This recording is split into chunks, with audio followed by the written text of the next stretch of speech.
Hey guys, tonight we're slipping into the ash-covered footsteps of a place that dreamed too big, burned too many times, and somehow still flickers in the modern mind like the glow of a torch under thick smoke. You're walking now slowly through the ruined stone skeleton of Alexandria. Your sandals crunch faintly over powdery sand. The sea is just beyond the horizon, and in your hand is a piece of something brittle, a bit of scroll, a broken tile. You're not sure. The wind smells like salt and dust, and the air hums with heat, history, and forgotten ambition. Somewhere beneath your feet, they say, the greatest library in the ancient world once stood. And no, you probably won't survive this. Not because of fire or plague or Roman politics, but because you're going to get lost in 600 years of overthinking about burned paper, and nobody will come looking for you. So, before you get comfortable, take a moment to like the video and subscribe, but only if you genuinely enjoy what I do here. And if you're still awake by the end of this, leave a comment with your city and what time it is there. It helps me know I'm not whispering into the void. Now, dim the lights, maybe turn on a fan for that soft background hum, and let's ease into tonight's journey together. The ground is hot under your feet. You pause near a column base. It's smooth, sun-bleached, and cracked like an old knuckle. You trace your fingers along the grooves. Was this part of the library? Or just a nearby bathhouse where bored scribes went to nap? Even the historians aren't sure. They argue whether the library was a standalone marvel or just a wing of a larger temple complex. Either way, you're in the right neighborhood. What we call the Library of Alexandria may have been more than one place. There was a big official one near the palace stuffed with scrolls, marble statues, and overworked scholars, but there were others, too. A daughter library at the Serapeum, maybe a few secret stashes in noble homes. But the main one, the heart of it all, that's what you're trying to picture now. And what a picture it must have been. Imagine a space with high ceilings echoing with the scratch of quills. Piles of scrolls stacked like sleepy snakes on wooden shelves. Light slanting through open-air windows, falling across mosaic floors, and drifting over arguments in half a dozen languages. Some scrolls were written vertically, some horizontally. Some were fakes, some were priceless. A few might have just been grocery lists that someone pretended were philosophy. The idea was simple: collect everything, every piece of knowledge, every story, every theory, even the ones about how the moon was just a glowing rock. The Ptolemies, the ruling dynasty after Alexander the Great, weren't exactly modest. They wanted the world's brains on their bookshelves. And you're standing where that wild, unfinishable dream may have once reached its apex, or at least where the ash settled afterward. The tricky part, we don't have any ruins with a big plaque that says, "Library here." Alexandria has been built and rebuilt so many times that the library's bones were likely crushed under newer ambitions. Temples, mosques, gas stations. Historians still argue whether we'll ever find solid remains. Some claim we already did and misfiled them, like an ancient scroll in the wrong cubby. Your foot bumps something. It's just a piece of pottery. But your heart jumps. For a second, it felt like maybe, just maybe, you'd found a clue. That's the thing about Alexandria. It seduces you, makes you believe the past is just a few inches under your toes. And maybe it is. Somewhere in this baked earth, ink once dried on papyrus that held the earliest calculations of the circumference of the earth. That debated heliocentrism long before Galileo. That described machines we still don't fully understand. One scholar even said there was a scroll about a machine that mimicked a bird song using steam. Fringe, maybe. Or maybe we just can't check anymore. You duck into what's left of a stone archway. It's cool inside. You hear the sea more clearly here, and in the quiet, you can almost hear the rustle of scrolls being unrolled. A librarian coughing. A student whispering that a certain philosopher smells like goat. The library wasn't just storage, it was alive. Scholars lived there, debated there, aged there. Some reportedly went blind from reading. Others wrote things down no one would read for centuries, if ever. And still, they kept writing, kept copying, kept translating. You sit down on a chunk of collapsed wall. Your fingers dust over faint carvings could be decorative, or just scratch marks from someone sharpening a reed pen. Either way, the silence is thick with stories and irony, because the greatest collection of knowledge the world had ever known is now something we mostly imagine. Some say as many as 400,000 scrolls were kept here. Others claim 1 million. Historians still argue over the numbers, mostly because ancient people didn't exactly do inventory spreadsheets. The truth probably lies somewhere in between. But here's a sleepy thought to carry with you as we wander further. What if it wasn't just the loss of knowledge that mattered, but the fact that they tried so hard to gather it in the first place? What if the real story is not the fire, but the ambition? You lean back against the stone. Let your eyes close for a second. The heat is soothing now. The wind brushes your cheeks like parchment being turned. Somewhere, a seagull complains into the sky.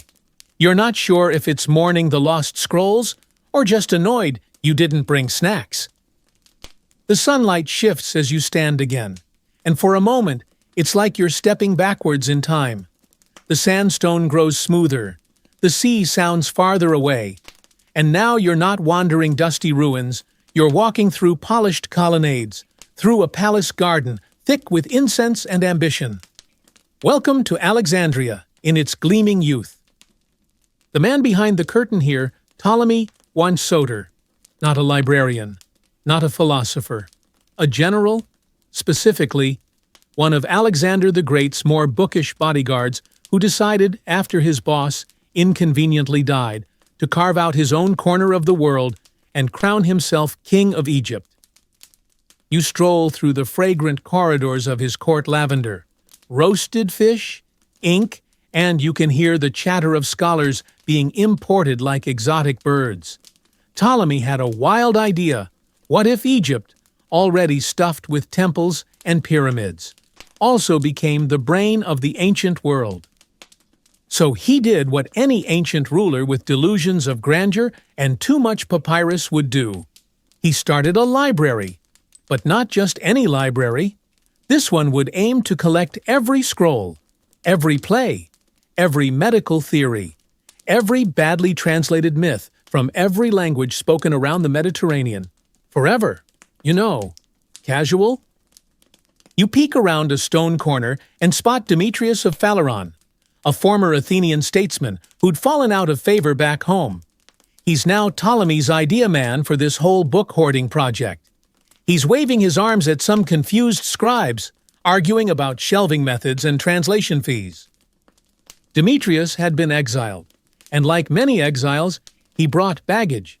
In his case, philosophical and literal crates of texts from Athens.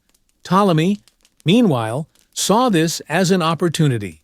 Why import figs when you can import Aristotle? And so the dream was born not just to build a library, but to build the library, one that would outlive the wars, the kings, and maybe even time itself. You wander into a long room filled with reed pens, ink pots, and scrolls stacked like baguettes. Young men in loose tunics walk back and forth muttering to themselves, copying, editing, arguing about whether a sentence in Homer should say, "wine dark sea," or just kind of maroon-ish. The stakes feel enormous. At this point, the library isn't open to the public. It's more of a royal research facility.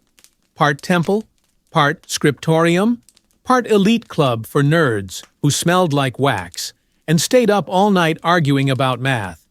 They weren't just reading, they were preserving, interpreting, and correcting centuries of conflicting stories. And sometimes they got it spectacularly wrong. One fringe tale whispered by later writers claims that scrolls were confiscated from every ship arriving in Alexandria's port. The original was copied, and the copy returned. Or maybe the copy was kept, and the original slipped onto a shelf with a royal stamp. Historians still argue whether this was just clever library PR or genuine state-sanctioned scroll theft. You pass a courtyard where a group of scholars are dissecting a monkey. Nearby, another is reading aloud from Hesiod while chewing honeyed dates. The library wasn't all quiet study, it was experimentation, debate, sometimes a little blood, and quite often a lot of ego. Ptolemy's son, Ptolemy II, Philadelphus, picks up the family project with even more enthusiasm. He's the kind of guy who might have built a library just to impress a date. Under him, Alexandria becomes an intellectual amusement park. There's a zoo, botanical gardens, a lecture hall that smells faintly of goats. Some historians believe it even included facilities for scientific experiments, an ancient research lab. You pause beneath a painted archway where colorful frescoes depict gods, planets, and a lion wearing a laurel wreath. No explanation is provided. It's very on-brand. One mainstream fact you can cling to in this fever dream of scholarship. The Library of Alexandria likely held the works of Homer, Sophocles, Euclid, and Hippocrates, maybe even the original manuscripts. That's like walking into a room and finding Shakespeare, Newton, and Beyoncé's entire unreleased catalog on the same shelf. But the scrolls weren't just Greek. Ptolemaic scholars hired translators to bring in texts from Persia, India, Egypt, and Babylon. They translated Sanskrit medical treatises, Babylonian star charts, and Egyptian religious hymns. Everything went through the sausage grinder of Greek interpretation, sometimes accurately, sometimes hilariously not. You squint at a wall mural showing a scholar poking at a globe. He's got a surprised look on his face. Maybe he just realized the earth might be round. Or maybe someone told him how much papyrus costs. You keep moving, and the building seems to stretch forever. Endless corridors, endless knowledge, endless potential. It feels like a trap and a miracle at the same time. And, in a way, it was. Because all this effort, all this brilliance, was gathered into a single place, which made it very, very easy to lose. But for now, you walk the halls as they were alive with voices, not yet echoes. Scribes joke in Egyptian Greek slang. A philosopher stares out a window, wondering if the stars are gods. A sleepy student spills ink on a treatise about astronomy. Nobody notices. Outside, Alexandria buzzes. Sailors unload jars of wine and bundles of parchment. Merchants gossip about the latest royal scandal. And somewhere out there, another boat arrives, another scroll waiting to be copied, catalogued, and maybe, just maybe, misunderstood. You step out onto a balcony. Below you, the city stretches like a living map. Palm trees, marble roofs, flickers of flame, smoke from cooking fires. A young city rising on the shoulders of myth and curiosity. You lean against the stone rail. The wind is soft here, and for a moment, the dream seems possible. That knowledge could be gathered, preserved, shared. That maybe, just maybe, the world could be understood. You step down from the balcony, back into the labyrinth of rooms where the very air feels lined with parchment. Here in the guts of the library, it's less elegant, no soaring columns or fragrant gardens, just tight aisles, wooden shelves bowed under the weight of curiosity, and the ever-present rustle of scrolls being opened, skimmed, misquoted, and occasionally dropped. This is where the real obsession lives. You can smell it: musty papyrus, lamp oil, tired feet. The scholars who work here don't see daylight often. They're pale, squinting, and slightly paranoid that someone else has discovered the same obscure Babylonian proverb before they did.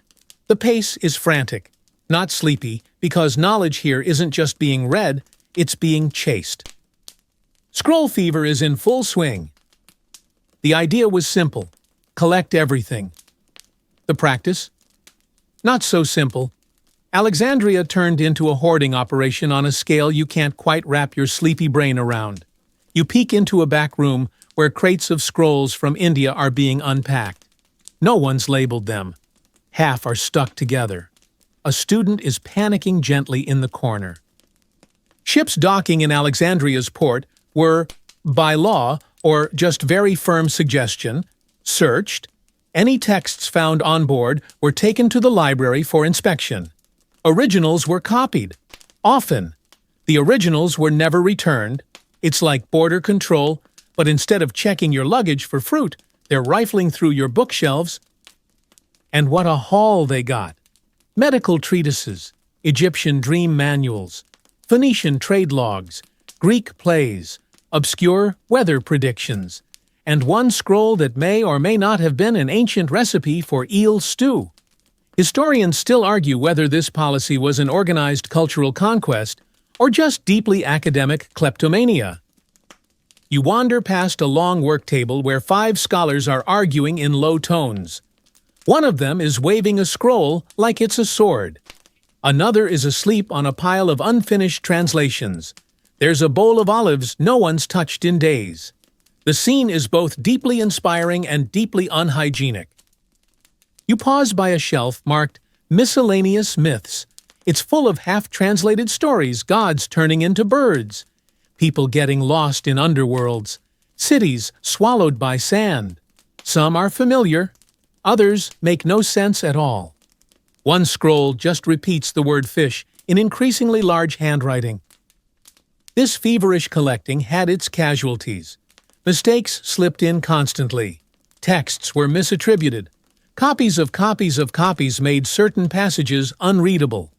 One tragicomic story tells of a philosopher who spent years studying a scroll on healing winds, only to realize it was a list of different types of Egyptian flatulence. No one knows if that's true, but everyone hopes it is.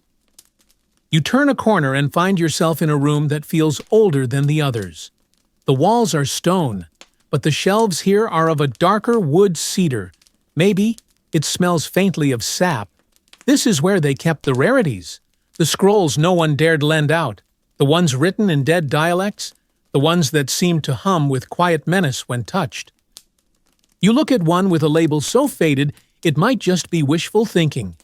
Was it a work of lost philosophy? A tax record? A grocery list mistaken for divine wisdom? You'll never know.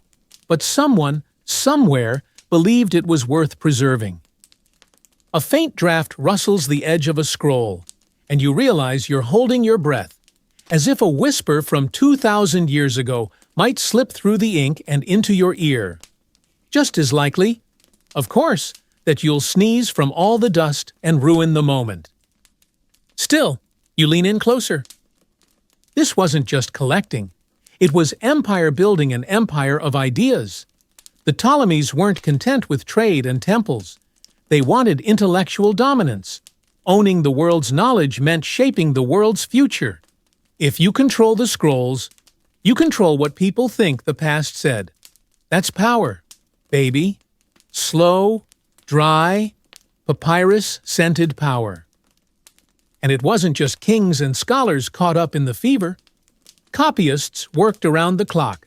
Some were slaves, others were paid scribes, all of them under pressure. One wrong squiggle, and you accidentally change a love poem into a funeral dirge. The stress was real. You pass a desk where a young man is gently weeping onto a scroll of Herodotus. Nearby, a woman mutters to herself in 3 languages, trying to make sense of a translation that seems to refer to 2-headed goats of logic. She's not having a great time. The scope of it all starts to make your eyelids heavy. Imagine trying to sort through all this. No Dewey Decimal System, no digital backups, just human brains, papyrus, and the occasional frustrated shout echoing down a hallway. You step into a quieter room, less active, more contemplative. A few figures sit cross-legged on cushions, reading slowly, lips moving silently. These are the readers, the ones who don't copy, don't catalog, don't argue. They just read. One is engrossed in a scroll with tiny, spidery writing. Another is holding a cup of wine and nodding gently to themselves, as if they've just agreed with a philosopher who's been dead for centuries. You sit down beside them, careful not to disturb the silence. The scroll in front of you is in Greek. You can't read it, but you pretend you can. The ink is faded but elegant. You run your fingers near, but not over the lines. The room is lit by oil lamps. The flames flicker gently. Somewhere, you hear a dove cooing. Someone coughs. Time slows. And for a moment, it doesn't matter that most of these texts will one day vanish, because right now, they're here. And so are you. You close your eyes. The scrolls rustle around you like dry leaves. Maybe you'll read just one more page. Or maybe you'll drift off here, among the ghosts of readers past. Either way, the fever burns on. You wake it's the kind of half-wake where you're still inside the story. Your body limp, but your mind drifting forward. The lamps are dimmer now. The library quiets into a soft hum of sandals on stone and pages being slowly turned. You rise, stretch gently, and begin to wander deeper into the maze of scrolls. The air grows warmer, close, then something different. No scrolls, no shelves, just an open courtyard ringed with white columns and cluttered work tables. Here, the scroll fever has matured into something even stranger experimentation. This isn't the part of the library people picture no neat rows of knowledge. This is where they poked things, dissected animals, charted stars, timed water clocks, drew pictures of gears turning other gears, hoping maybe they could bottle motion like they bottled wine. You watch two scholars huddled over a clay model. It squeaks faintly as they crank a wheel. One of them mutters something about Archimedes, while the other scratches a note in the margin of a wax tablet. This is what passes for a scientific method around here. Observe, yes, argue, hope. Down another corridor, you pass a table stacked with jars. Inside are strange things floating in oil organs. Maybe a preserved lizard.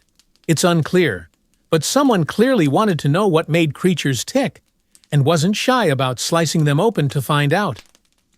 Of course, not everyone loved the blending of poetry and entrails.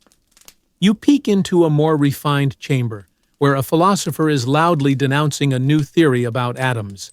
He's clutching a scroll of Plato like a comfort blanket. His audience nods sleepily, probably just waiting for him to finish so they can get back to their lunch.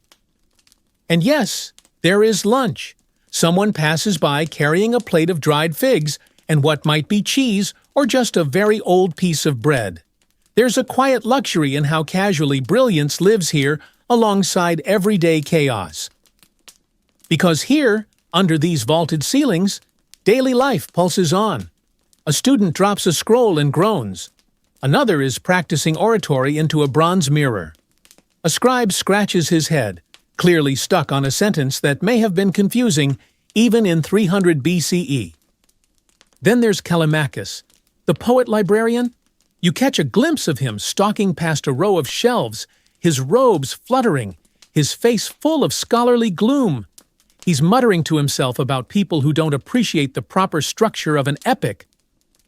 He's also building something in Index, a grand attempt to catalog the library's entire collection.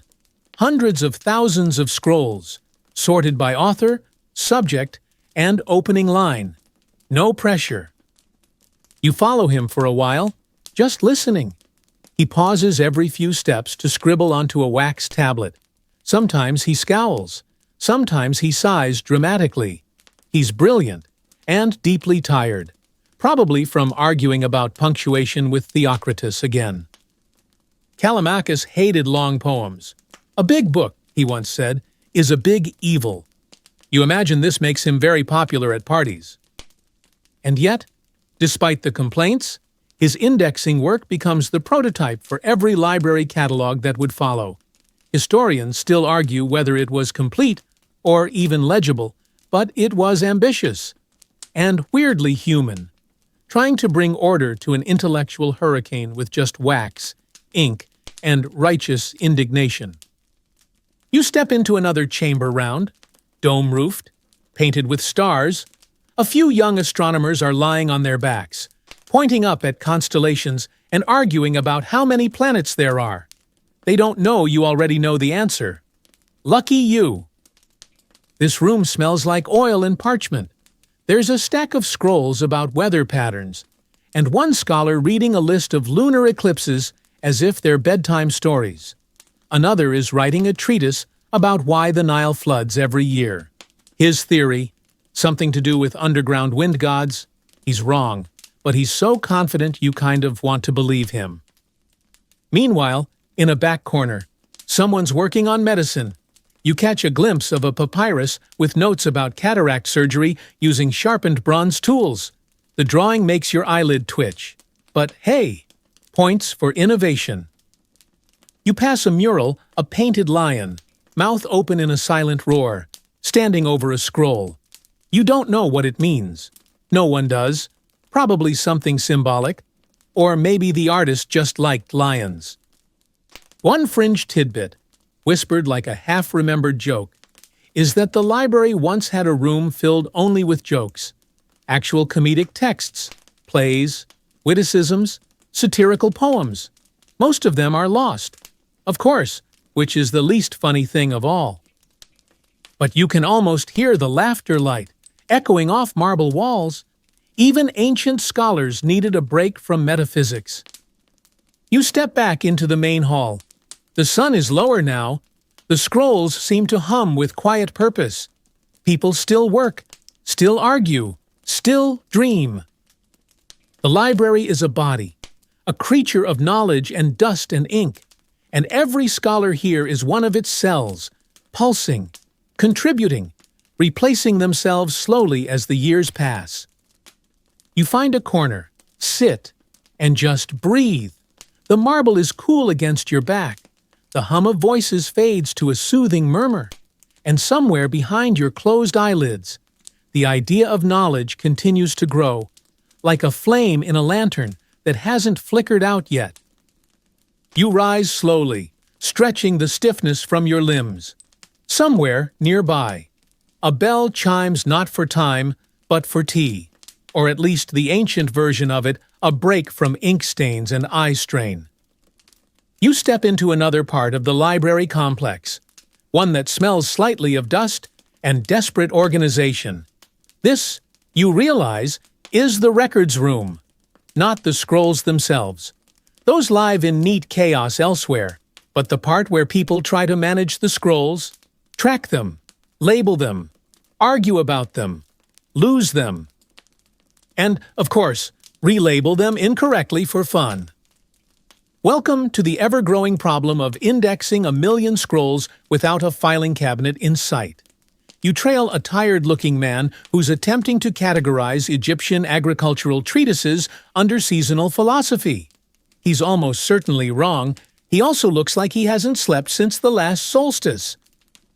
This is where the dreamy elegance of Alexandria gets tangled up in the weeds. The scholars are still brilliant, still intense, but they're also bureaucrats now, desperately trying to wrestle a growing flood of information into neat piles. It's not working. You pause beside a shelf marked Theology and Weather. The scrolls here seem confused.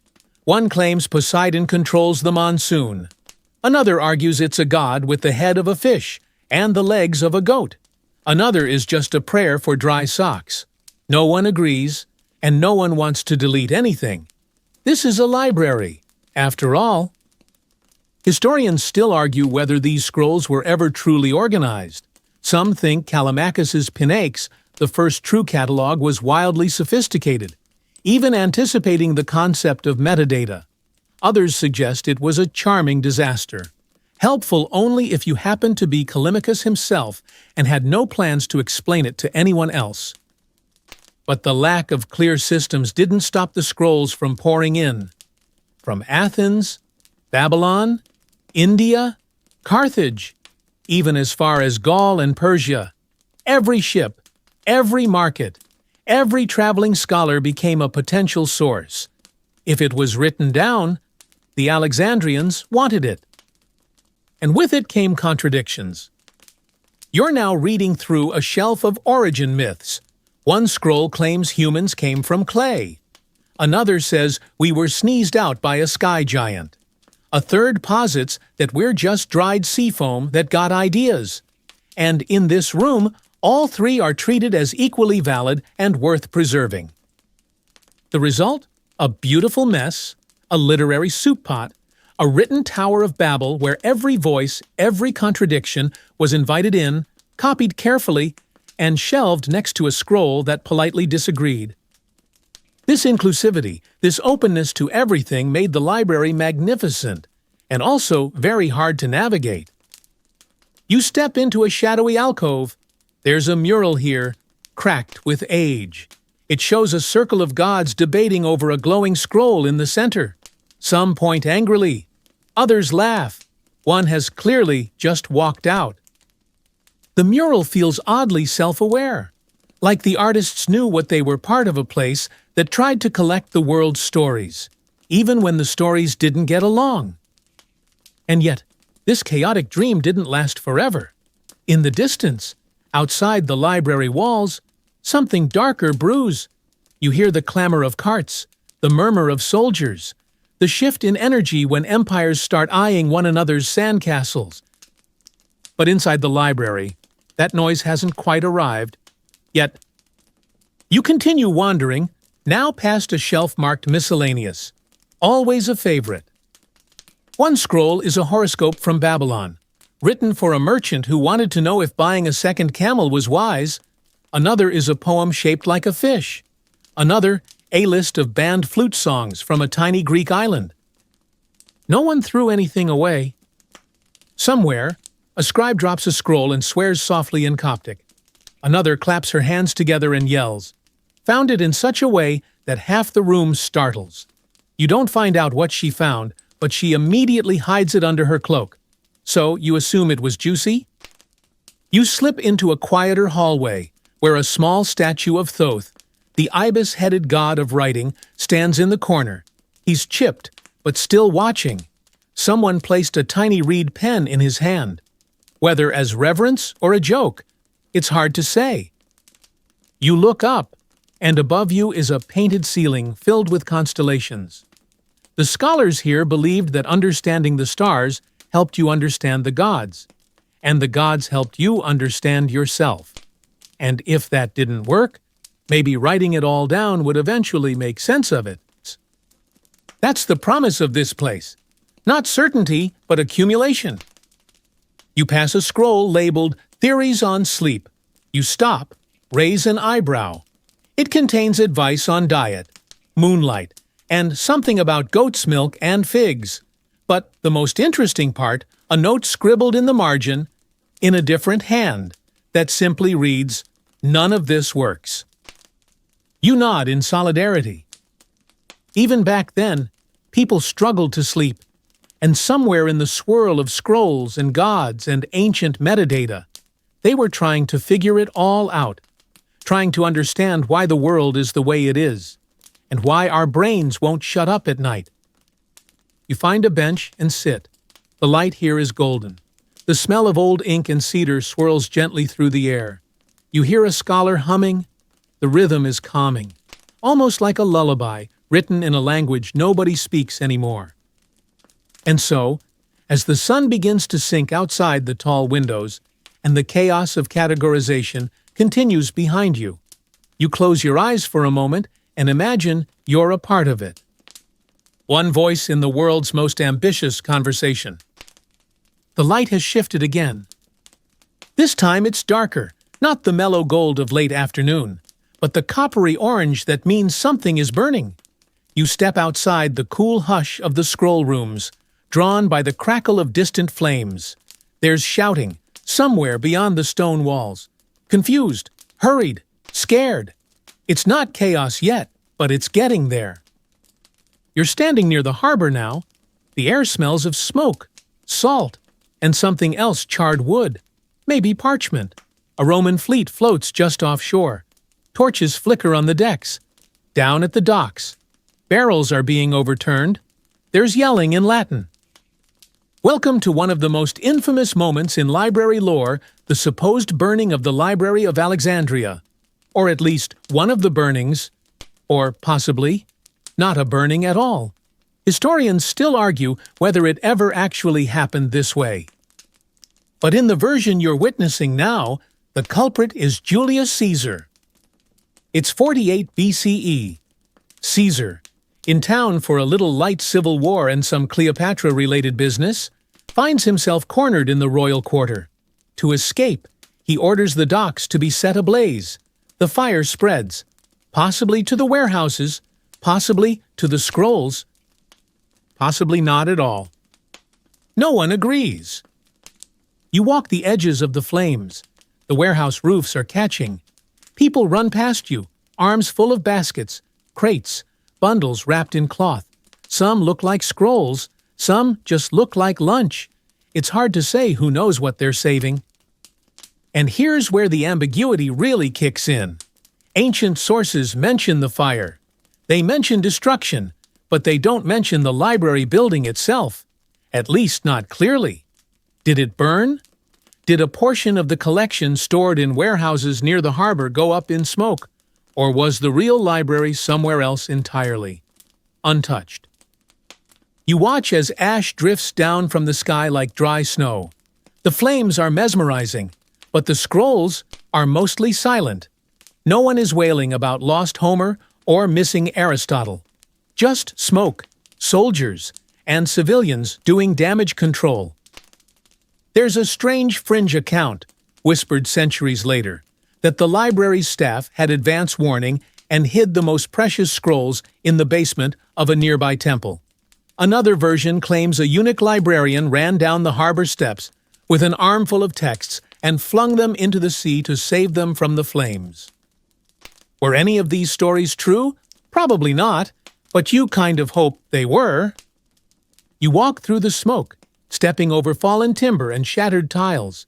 A scroll lies curled in a puddle, unreadable now, its ink running like tears. You pick it up gently. It crumbles. The tragedy here isn't just the potential loss of scrolls, it's the lack of clarity.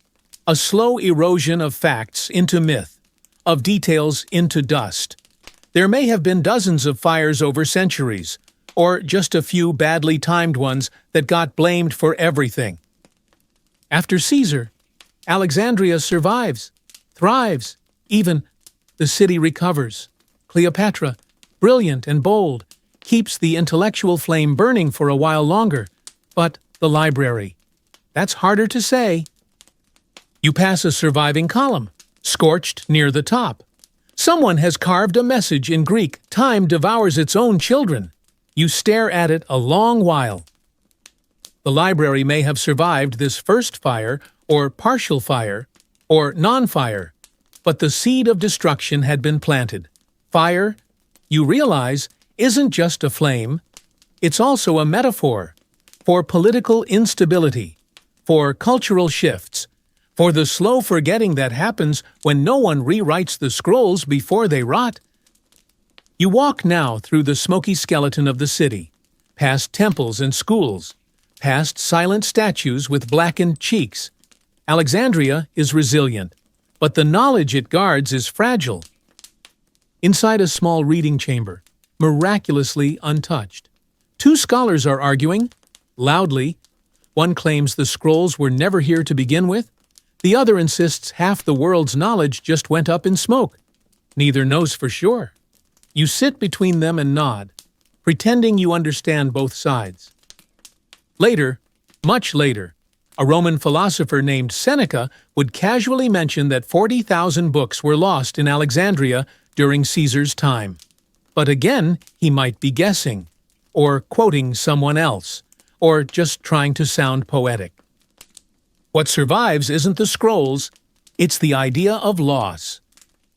You pass a young scribe trying to sort half-burned fragments. He gently places a soggy piece of papyrus onto a flat stone, brushes the ash away, and peers at what's left. It might be geometry, or a hymn, or just a receipt for olives. You don't ask. The point is, This knowledge doesn't vanish all at once. It frays, it fades, it burns in patches. The warehouse fire, if it happened, was likely just one moment in a long, slow unraveling. And Alexandria, for all its ambition, was built on scrolls made of dried reeds.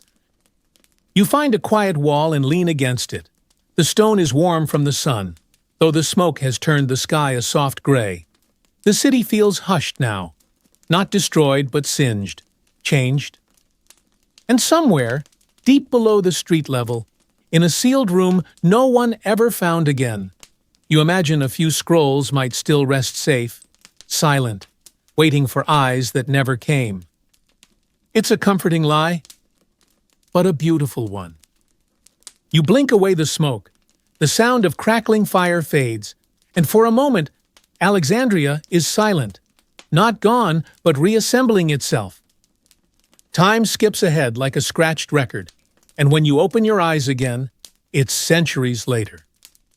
The Roman Empire has come and gone, but Alexandria still stands changed, quieter, more devout. The scholars are fewer now, the scrolls less visible.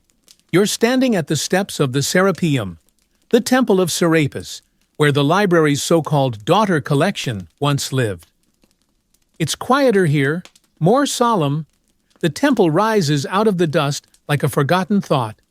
Grand stone columns, looming statues, and a mood that suggests someone is definitely watching, even if you can't see them. You step inside, and the light dims immediately. The air is cool and smells of incense, ash, and centuries of complicated theology. This place once held a backup library. Fewer scrolls, maybe, but still precious. Scrolls that didn't fit in the main complex, or maybe ones considered sacred, dangerous, or just too messy to catalog. But now, something's different. It's the 4th century CE. Rome has a new religion, Christianity, and it's not in a particularly scroll-positive phase. The Emperor Theophilus, backed by a wave of Christian zeal, has his eye on pagan temples, and Serapis very pagan. You watch as a crowd gathers near the entrance. Some carry torches, others carry crosses. There's tension in the air, like someone's about to knock over a vase that's been on the same shelf for 500 years. Inside the temple, monks have already begun tearing down idols, chiseling off faces, smashing statues. The great statue of Serapis, a towering god with flowing robes and an inscrutable expression, is struck at the knees. It crashes down, head first, in an echo that could wake the gods or bury them. Whether this was an official act of state or a spontaneous riot depends on who you ask. Historians still argue whether the destruction was planned, tolerated, or simply allowed to happen in the name of holy progress. You duck behind a column as a few angry-looking clerics storm past, flinging scrolls to the ground. A couple are torn. One is kicked into a puddle of spilled oil. There's no ceremony, just a long, loud rejection of everything this temple represented. And yes, some scrolls were probably saved, hidden, stashed. You hear whispers of a monk who snuck out a bundle under his robes. But most of the texts, especially the pagan ones, were destroyed, or simply deemed irrelevant. That's the thing about losing knowledge. It doesn't always happen in fire. Sometimes it's neglect, disinterest, a shift in power. And suddenly, no one's copying that astronomy scroll anymore because someone decided it's heretical to think the Earth isn't the center of everything. You exit the ruined temple, stepping carefully over splinters of plaster and the broken arm of a statue. The sun outside is bright. The crowd is dispersing. Some are triumphant. Others look stunned, like they've just watched history unspool at their feet. A few cats linger near the steps, fat, sleek, and completely unfazed. Egyptian cats, after all, have seen entire empires rise and fall from their sunny spots on the windowsill. One of them gives you a look as if to say, "I told you this would happen," then yawns and curls back into a loaf. You walk away from the Serapeum slowly. The building still stands, Technically, but what it once meant is gone. The daughter library, that quiet branch where scrolls were stored like seeds in a vault, has joined its mother in the realm of myth. Back in the city, life moves on. Markets bustle, priests chant, bread is baked. Alexandria is no longer the heart of the intellectual world. It's a provincial outpost in a vast religious empire. The scrolls that once filled every niche and shelf are now mostly gone, or fragmented, or renamed. And the scholars, some adapted, some converted, others fled. A few probably stayed behind, quietly mourning the lost texts while pretending they hadn't noticed the change. You find yourself in a courtyard where a faded fresco shows gods seated in a circle. Someone has painted crude crosses over their faces. It's clumsy work, unsubtle, but effective. The message is clear. Old knowledge is out. New truth is in. But something else is here too. A trace, a memory, a whisper. Because even in destruction, the library refuses to fully vanish. It haunts the cracks in the stone, the margins of the few surviving scrolls, the dreams of every curious mind who ever wondered what was lost. You pause near a fountain dry now, its bowl cracked. You can almost hear the dripping of water, the quiet turn of pages, the low murmur of debate. But there's nothing, just wind, and the rustle of palm fronds. Was this where the library finally ended? Maybe? Maybe not. The truth is, there was no single moment, no single villain, no one glorious explosion of scrolls turning to cinders. It was slower, sadder, bureaucratic, even. The library didn't burn in a day. It eroded under the weight of new empires, new gods, new priorities, and maybe one particularly smug cat. The sun sets gently over Alexandria as you drift toward the outskirts of the city, where the air is quieter and the buildings lean a little closer to ruin. The temple fires have cooled. The scrolls have been carted away, some saved, some destroyed, and many simply misplaced. But not all hope was lost. The library, or some version of it, had shadows that lingered longer than you'd expect. And now, you're standing in front of one of them. The Serapeum is in pieces. Sure, but somewhere nearby, maybe in a converted church or the corner of a monastery, is a place where texts still live. Not in marble halls or grand lecture rooms, but in back closets, personal collections, and dusty alcoves. This is where the quieter survival happened. You push open a heavy wooden door. Inside is a dim chamber lined with shelves.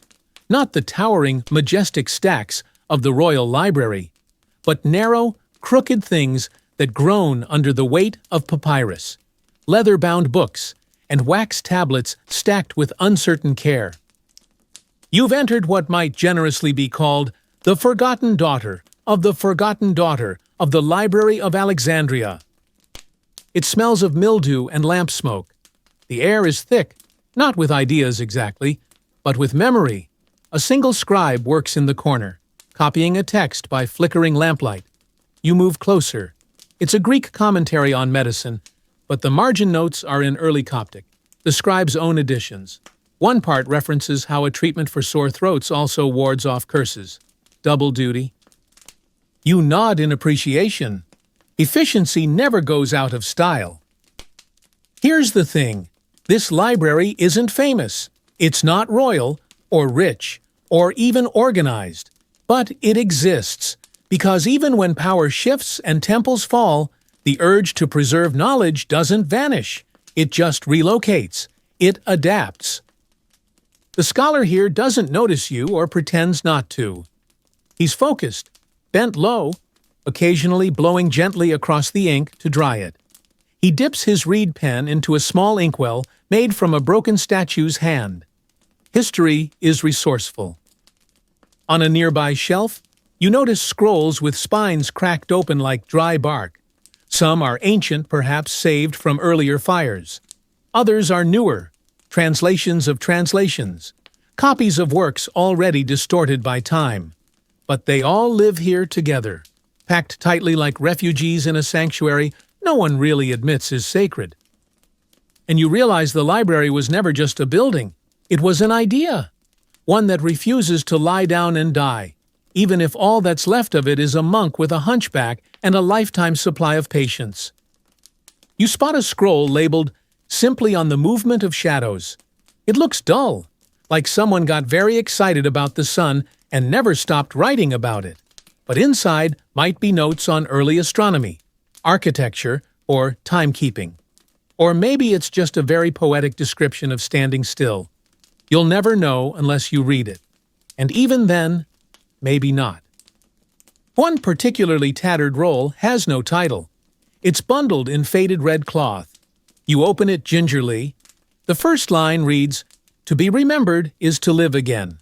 You pause, blink, then return it carefully to the shelf. You sit now on a low wooden stool, the kind that wobbles slightly and has certainly given many scholars back problems. Across from you, a window lets in the last amber glow of day. It paints the walls with gentle light, catching on tiny motes of dust that dance like memories in the air. And though no one would call this a grand library, it feels like one. Because here, knowledge is still alive, flickering, fragile, and slow, but alive.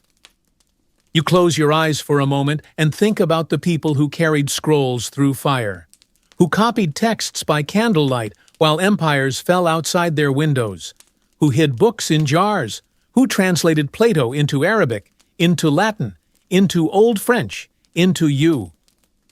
This isn't the library's grand finale. It's an echo, one of many. Because even as the official libraries fell, others rose quietly in their place.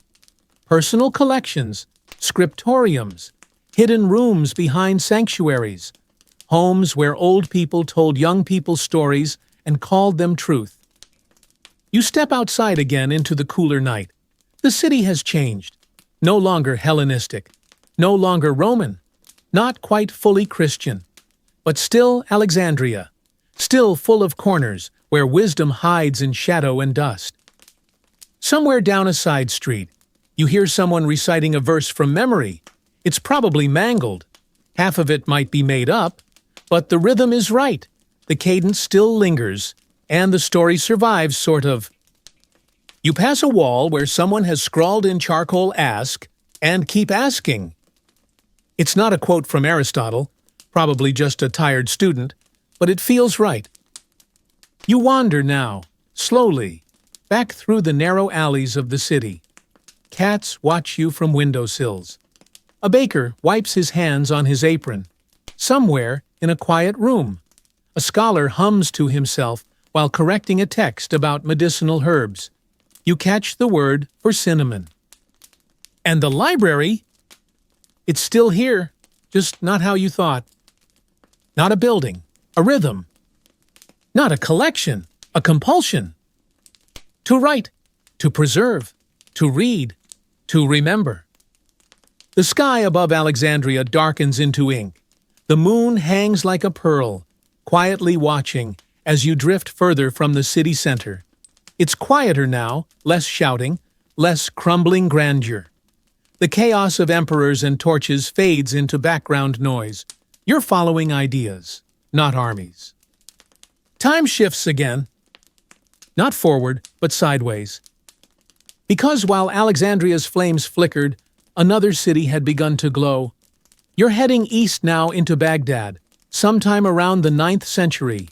The sand here feels different. The air smells of spices, ink, and boiled parchment.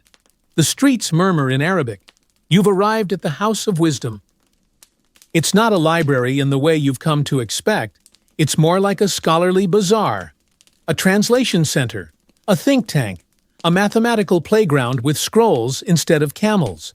And though it's many miles from Alexandria, its bones are the same knowledge, collected and cultivated like precious seeds. You walk through a long hall lit with oil lamps, scribes hunched over tables, scrolls everywhere, books now, two bound codices that crack when opened. There's energy here, not the dusty reverence of old temples, but the kinetic buzz of people doing things with knowledge. A tall man with ink-stained fingers is translating a Greek medical text into Arabic. He pauses, confused, squints at a diagram of the liver, and mutters something about Galen needing a better illustrator. You nod in sympathy. Anatomy diagrams haven't improved much in 200 years. Another group debates geometry over dates and honeyed tea. You hear Euclid's name tossed around, along with terms that sound like magic spells: parabola, algorithm, alchemy. A woman nearby is copying a text on astronomy. She pauses to adjust a metal astrolabe and makes a note. Venus, still too bright. Suspicious. And you realize something: many of these texts are survivors of the library you've just left. After Alexandria began its slow collapse, scholars, especially from Syria and Persia, sought out what they could save. Scrolls were copied. Greek turned to Syriac, then to Arabic. Works of Plato, Aristotle, Archimedes, Ptolemy reborn with new margins, new commentary, and, occasionally, a few spicy corrections. Historians still argue whether this Islamic Golden Age truly saved the Library of Alexandria or merely inherited pieces of it. But here in Baghdad, you feel the torch being carried, not just protected, but expanded. You step into a courtyard where mathematicians are drawing diagrams in the dust. One draws a spiral and starts explaining its relationship to both sunflower seeds and galaxy arms. Another adds a cat paw print to the drawing. No one minds. You find a quiet alcove with a few scrolls on a low shelf. One is a list of medicinal herbs translated, refined, footnoted. Another is a star chart with annotations about Mars having a red temperament, not suitable for marriage. That's probably not from Aristotle. But it's all here. The fusion, the remix, the way Alexandria didn't end it evolved. You overhear a conversation between two translators. One is proud that they finally rendered a difficult Greek phrase into Arabic. The other says, yes, but it still sounds like someone trying to impress Plato on a first date. They laugh. And you laugh too. Because this is the secret heartbeat of lost knowledge, it comes back sounding slightly different, with new jokes, new meanings, sometimes even new errors. But it comes back. You pass by shelves labeled in Arabic philosophy, logic, medicine, things we're not sure about but seem important. A scroll titled On the Spherical Shape of the Earth catches your eye. You skim a line. The Earth was round, yes, but apparently also slightly embarrassed about it. That's not in the original Greek, probably. One fringe tale here says a group of scholars tried to reconstruct all of Aristotle's lost works from memory, using fragments and vigorous argument. The result was either a triumph of intellectual perseverance or an extremely long debate that ended in someone throwing a pot of ink.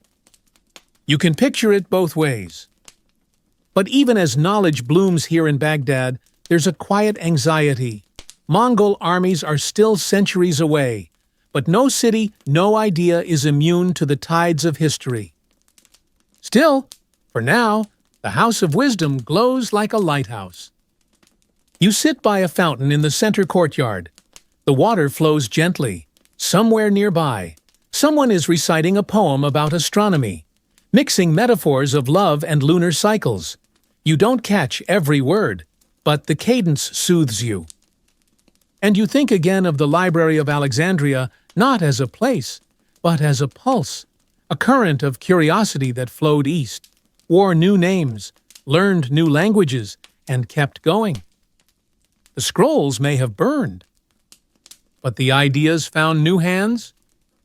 You close your eyes as Baghdad breathes around you, books being copied, ideas debated, coffee slowly brewing. The wind carries the scent of ink and cinnamon. The library lives. You wake with a gentle start. Still in Baghdad, not quite. The air has shifted again, cooler, drier, tinged with citrus and almond. You've traveled west now, gliding along the spine of knowledge as it migrates, reforms, and adapts. You find yourself in Córdoba, in what is now southern Spain, but in this moment, it's Al-Andalus, and you're in the heart of medieval Muslim Spain. It's quieter than Baghdad, not because there's less learning, but because here, it hums instead of roars. Córdoba is a city of gardens and arches, of tiled fountains and echoing courtyards. And books, so many books. You step inside a modest home that doesn't look like much from the outside. Inside, however, the walls are lined with neat rows of volumes leather-bound, carefully copied, lovingly annotated. This is a private library, one of many. The Caliphate of Córdoba, in its prime, boasted scholars, translators, poets, and philosophers. While much of Europe clutched tightly to what little knowledge it had preserved through monasteries and memorization, Al-Andalus opened its doors to Greek logic, Indian mathematics, and Persian medicine often filtered through Arabic lenses. And many of these texts, you guessed it, intellectual descendants of the scrolls once cradled in Alexandria's marble halls. A boy walks past, balancing a tray of inkpots and dried figs. He nods to you politely. You follow him into a back room where a group of scholars, men and women, are gathered around a low table, arguing gently over a passage in Aristotle. The debate is civil, patient. There's no shouting, just the occasional sigh when a translation doesn't quite match the nuance of the original. One woman quietly adds a footnote in the margin, perhaps better rendered as tendency, not destiny. You like her. This is a different kind of library. No grand columns, no imperial funding, but the purpose is familiar. Learn, preserve, share. Here's a mainstream historical fact to sip slowly under Caliph al-Hakam II. Córdoba is said to have housed over 400,000 books in its main collection. That's a number that competes directly with the highest estimates for the Library of Alexandria. Not bad for a place with a slightly better irrigation system and significantly fewer burnings. So far. You wander outside into a small garden. Jasmine scents the air. A tiled pool reflects the crescent moon. Two scholars are lounging on cushions beneath a fig tree, discussing whether the soul has shape. One of them says yes. The other shrugs and says, "Only when someone's watching." You don't know who's right, but you file the phrase away anyway. Back inside, you pass shelves labeled in multiple languages: Arabic, Latin, Hebrew. This is a cross-cultural collection. A remix zone. One scroll, originally Greek, was translated into Arabic in Baghdad, brought here by a merchant, and is now being translated again into Latin. Each time, the text changes slightly tone, word choice, even the conclusions. Historians still argue whether these multiple layers of translation clarified or corrupted the originals, but as you flip through one volume with marginalia in 3 languages and 2 types of doodles, you suspect that clarity was never the point. Survival was. You reach for a slender volume labeled On the Nature of Sleep. Naturally, the opening line claims that dreams are a conversation between the body and the soul, with the brain as an unreliable translator. You pause. That's oddly specific. There's a whole shelf here on dreams, another on herbal medicine, one full of travelogues describing faraway lands that may or may not exist.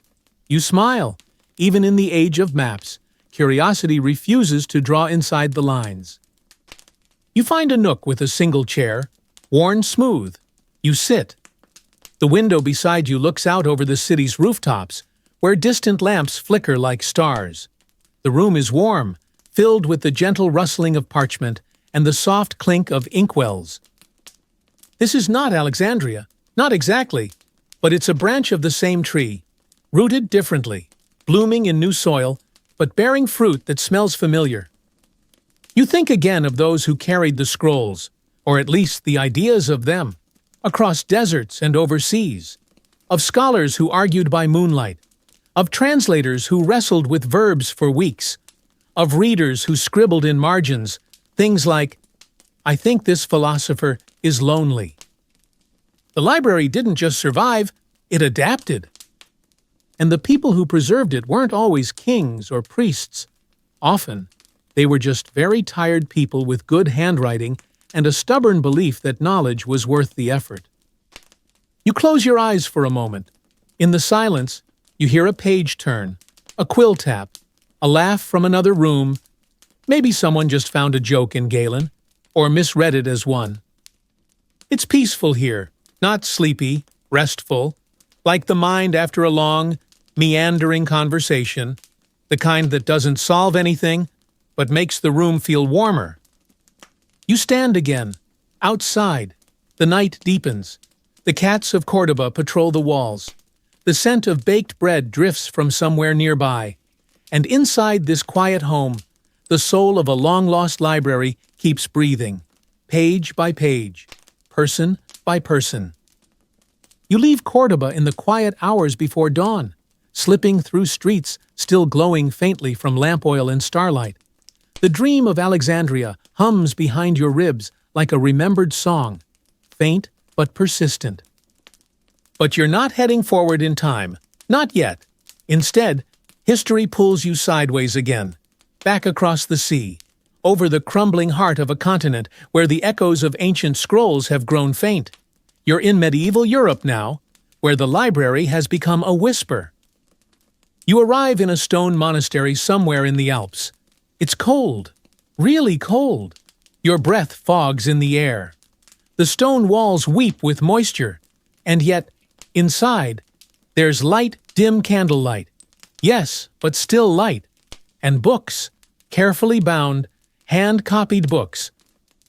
You're in a scriptorium, and it's slow. No one is arguing about Aristotle. No one is inventing trigonometry.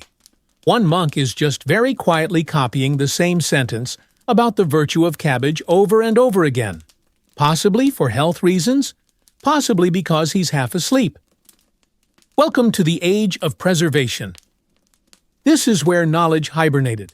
Between the fall of Rome and the stirrings of the Renaissance, much of Europe's intellectual energy went into simply keeping texts from turning into compost. You walk between narrow wooden desks. There's a rhythmic scraping of quills on parchment, a quiet cough, a soft prayer muttered under breath. You peek over one monk's shoulder. He's copying a Latin translation of an Arabic translation of a Greek translation of a Babylonian astronomical chart. It's wrong, but lovingly so. And here's the truth. This isn't incompetence. It's survival. The monks don't always understand what they're transcribing, but they understand that the words are important, and they believe, in their quiet, shivering way, that preserving wisdom is an act of devotion. On one desk, you find a copy of Ptolemy's Almagest, or, at least, a distant cousin of it. The margins are crowded with notes in smaller script, possibly a planet.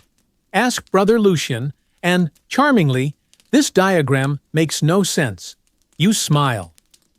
One mainstream historical fact you can hold on to: many classical texts survived solely because they were copied here in cold, remote monasteries where time moved like syrup and mistakes were written in ink that could not be erased.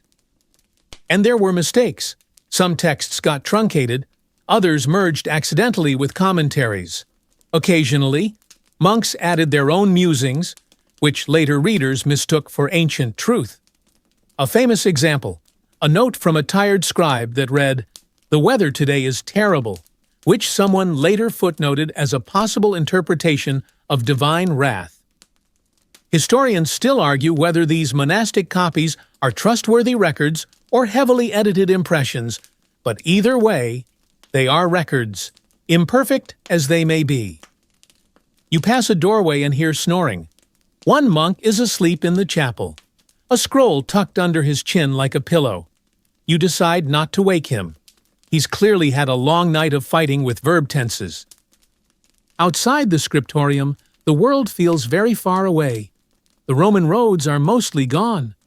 The great libraries of the past are myths now whispered about in cloisters, and imagined as golden halls filled with unbroken knowledge. But here's the thing: these monks, in their chilly robes and ink-stained sleeves, kept something alive. A spark, a sentence, sometimes just a name, enough that later generations could pick up the thread. You find a shelf of completed volumes. Some are religious sermons, scriptures, moral treatises, but mixed in are works of medicine, law, astronomy, agriculture. One particularly worn codex is simply labeled Useful Things. You open it. Inside are diagrams of pulleys, herbal recipes, advice for mending sandals, and a surprisingly poetic passage about wind direction and bee behavior. You close it gently. The library is still alive, not in marble, not in grandeur, but in effort. Even in this era of bedbugs and bureaucracy, knowledge persists because someone bothered, because someone believed that a book, even one they barely understood, deserved not to be lost. You step outside into the cold. Snow crunches under your feet. The wind smells like pine and smoke. A bell rings from the tower, calling the monks to prayers.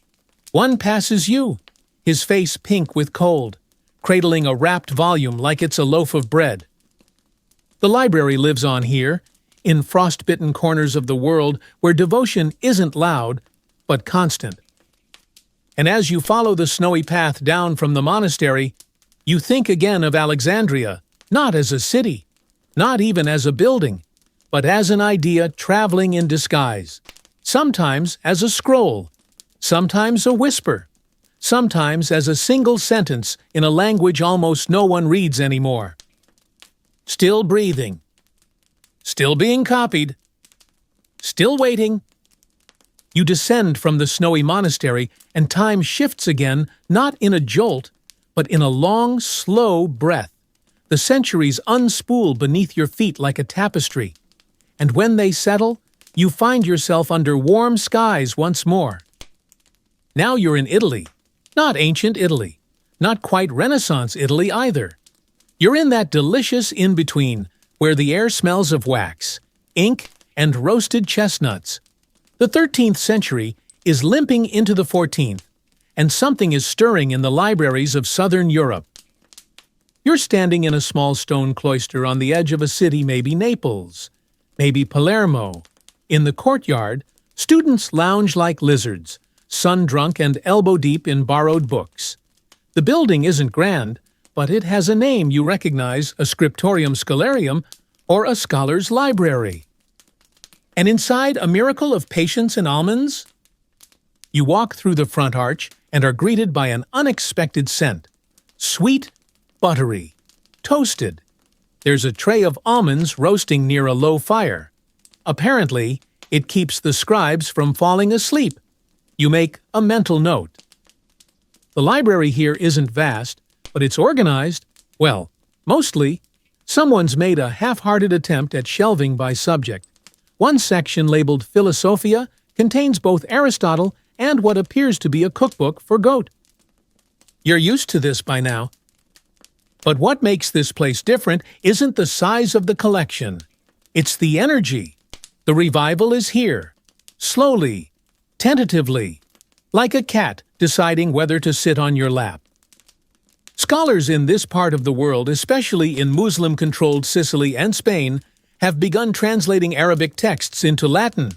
And many of those Arabic texts, you know where they came from. Alexandria, through Baghdad, through Cordoba, and now reborn again in the Latin alphabet, wearing new clothes, filled with commentary and side notes from scribes who can't resist editorializing. You sit at a desk where a man in a worn cloak is reading a Latin copy of Avicenna's medical encyclopedia. He doesn't look like a doctor. He looks like someone who once tried to become a monk and got distracted by herbalism. He's underlining a passage with what looks like crushed beet juice. You decide not to ask. Next to him, a woman transcribes a Greek geometric theorem from a copy of a commentary on Euclid. Every few lines, she pauses to roll her eyes. You sneak a glance at her parchment. It's a proof about triangles that seems to involve the phrase, "Unless the donkey interferes." You really want context. You don't get it. Historians still argue whether these Latin translations were more helpful or more confusing. But here's the reality without them. Much of Aristotle, Ptolemy, and Galen would have never reached the printing press. They were the bridges across the dark water. You stand and wander deeper into the library. The farther back you go, the older the volumes become. Some are bound in rough leather, some in parchment that feels like thin bone. One is locked shut with a clasp, mysterious, dramatic, possibly just holding in a very bad poem. You find a shelf labeled Astronomia ex Oriente Astronomy from the East. Inside are diagrams of planetary motion, notes on eclipses, a star chart annotated in both Arabic and Latin. One note reads, "The stars do not lie, only the men who interpret them." A cynic, clearly. The shelf below is Medicorum Veterum writings of the old physicians. It's mostly Galen and Hippocrates, but someone's added garlic recipes and a list of saints to call upon when your spleen acts up. You appreciate the practicality. The best part. No one's hoarding knowledge anymore. Well, not quite, but people want to share it again. Lectures are being given. Universities, real ones, are being founded. Students come here to argue and scribble and throw apple cores at each other while debating logic. You step out into the courtyard where someone is teaching under a fig tree. The topic is ethics. The teacher is gesturing wildly. A sleepy-looking dog rolls over in the sun. You can't follow all the Latin, but you catch enough. What is good? What is truth? Can you trust a man with too much hair? Important questions. You take a seat on a low stone wall, almond in hand, and just listen. The sound of learning is messy, chaotic, alive, and that's exactly how it should be. Because something big is coming. The printing press. The rediscovery of lost Greek originals. The Renaissance. But none of it would be possible without this moment, this quiet rebirth in dusty rooms where the ghosts of Alexandria still whisper from the margins. You lean back, close your eyes, and breathe. The sun warms your skin. A student walks past, humming a tune that sounds suspiciously like a hymn rewritten for satire. The library lives on not in marble, not in ash, but in almond-scented afternoons like this. In copies of copies? In questions? In shared pages? In laughter? You leave the cloister under a sky that's starting to turn blue with twilight. The shadows are long. The students are quieter now. And the scent of toasted almonds gives way to candle smoke and damp stone. But you don't stop walking. Time itches again shifts. And when the cobbled stones beneath your feet turn to rougher earth, you know something has changed. You've arrived in Constantinople. The year's somewhere in the 1200s. Give or take, it's hard to tell in a city that measures time by empires and invasions rather than clocks. The air here is different, a little sharper, a little more nervous. You're in a city that's been sacked, rebuilt, and sacked again. A place that clutches its books like relics and hides its scholars like secrets. The Byzantine Empire isn't thriving exactly, but it's trying. And among the glittering icons, gilded churches and smells of beeswax and cold bread. You find something familiar, a small room, off the beaten path, filled with parchment and quiet hope. This is no great public library. It's more like someone's attic that got out of hand. Scrolls are stacked in clay jars. Books are wrapped in cloth. Some sit half-open on low wooden benches, attended by scribes who look like they haven't seen daylight in 3 weeks. One waves you over. He's reading a Greek copy of Aristotle's On the Heavens. It's tattered and overwritten with so many notes, it's like watching 5 centuries argue in the margins. One comment reads, "Nonsense." Another below it, Not nonsense, just badly phrased. Beneath that, both of you need hobbies. You smile. Intellectual pettiness never dies. But then you notice something else Latin. Some of these books aren't in Greek anymore.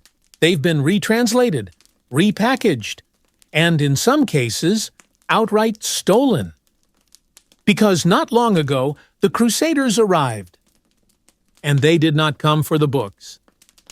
The Fourth Crusade in 1204, which historians still argue whether to classify as religious war or extremely poorly planned road trip, ended in the sack of Constantinople. Gold was looted, churches were desecrated, and many of the ancient manuscripts that had survived here, hiding quietly since Alexandria's collapse, were taken, burned, or lost. You're walking through the ruins of that aftermath. Some texts survived, some were rescued by monks, others were sold off, page by page, to foreign collectors. A few were smuggled to Italy by scholars who didn't trust the Crusaders not to use them for kindling or armor padding.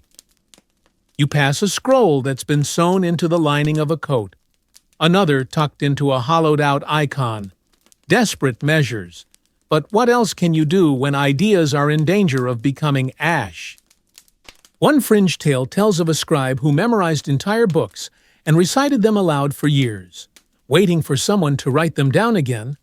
Probably an exaggeration, but you admire the spirit. You step out into a crumbling courtyard. The flagstones are cracked. Weeds poke through.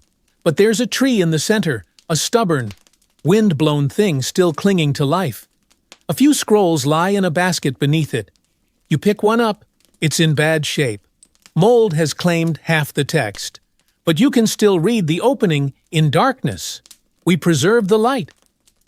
You sit beside the tree. The city hums around you tense, watchful. The Byzantines are holding on, but only just. And with every war, every fire, every imperial squabble, more knowledge slips through the cracks. This is not a hopeful chapter, but it's not the end either. Because even as crusaders loot and burn and scholars flee with satchels of fragile pages, the scrolls don't vanish completely. They scatter. Some end up in Rome, some in Venice. Others sail across the Mediterranean in damp holds of ships, wrapped in cloth, cradled like relics, and waiting on the other side of the century. Italy, Florence, Venice, Milan, cities that will open their doors to these fragments like treasure hunters who've just stumbled into a long-lost cave. You walk through the narrow streets of Constantinople, the sounds of chanting and hammering echoing from church towers and forge shops alike. It's a city that's rebuilding and unraveling in equal measure. You stop in front of a small chapel.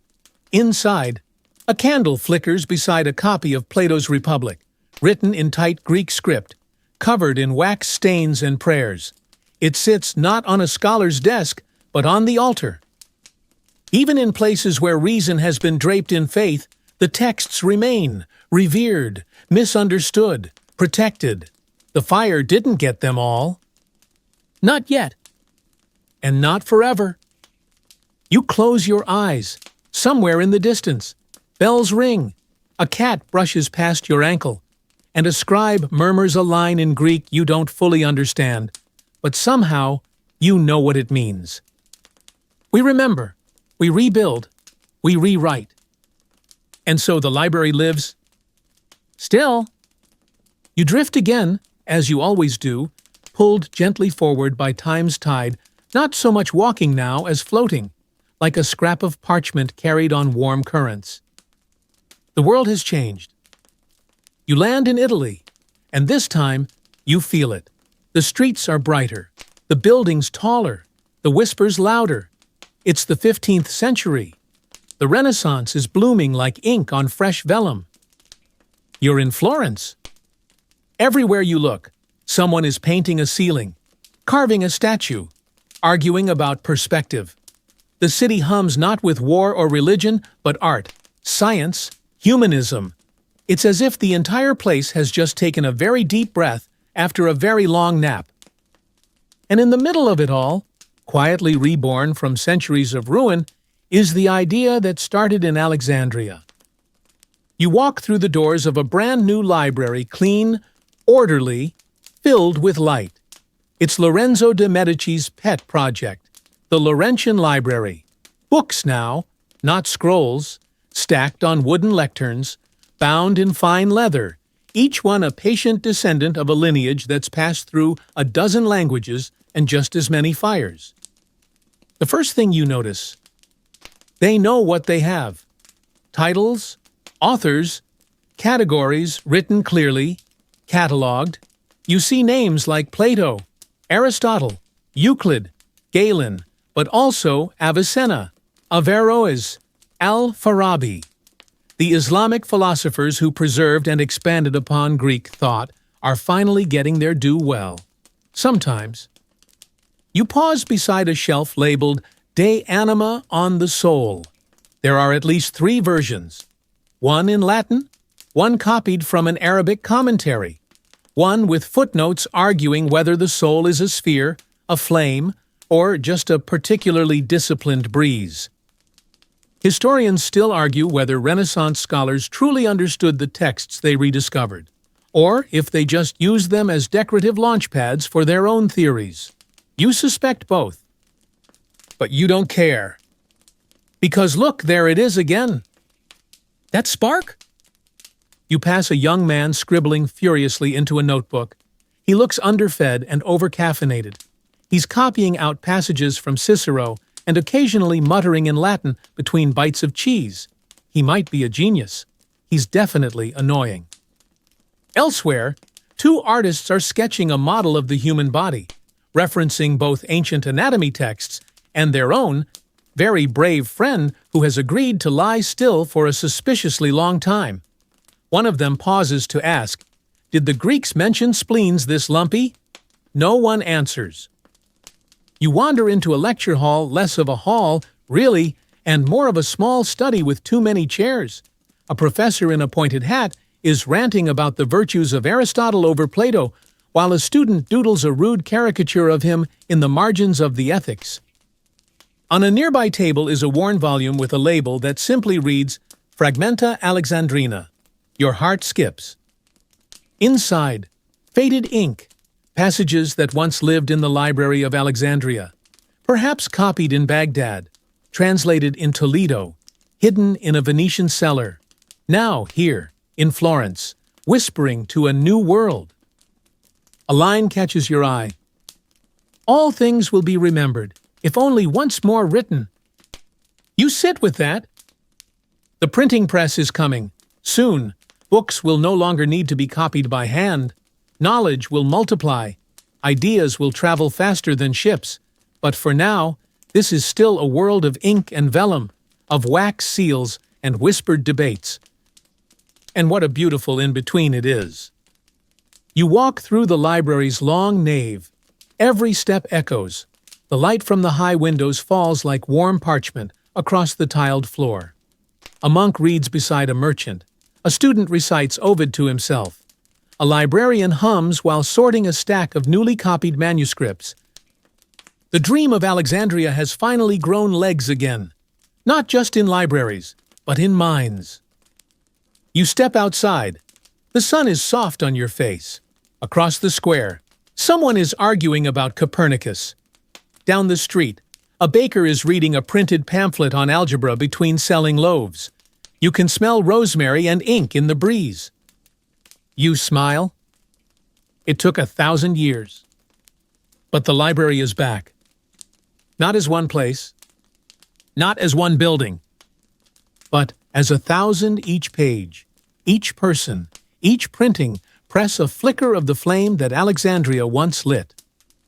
The tragedy is still there, the gaps, the missing scrolls, the ghosts of knowledge lost to carelessness, conquest, and time.